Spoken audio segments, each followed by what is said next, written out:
Danes pa je svetovni dan zavedanja o avtizmu, ki v svetu strmo narašča. Avtizem ni bolezen, to je nevrološka razvojna motnja. Osebe, ki jo imajo, drugače dojemajo svet kot večina drugih ljudi. Težje se sporazumevajo, osredotočijo in živijo v čustva drugih, zaradi česar imajo nemalokrat težave v medsebojnih odnosih. Šola na daljavo je zato velik izziv zanje in njihove starše.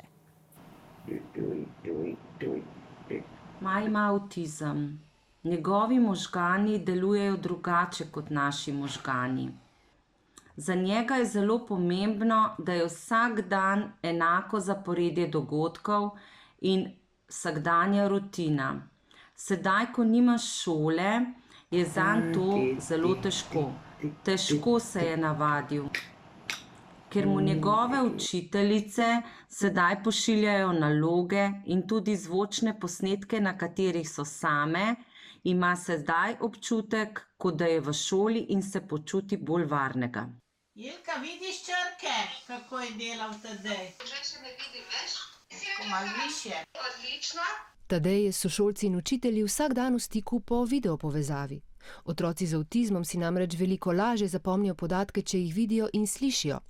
V teh dneh, ko pouk povsod poteka doma, pa se je pokazalo, kako prav bi video vsebine prišle tudi drugim otrokom.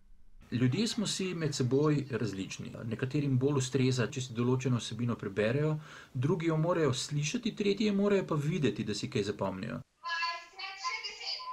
Kljub absurdnosti vsega se mi zdi trenutek zelo primeren za iskanje nekih drugačnih, kreativnih rešitev.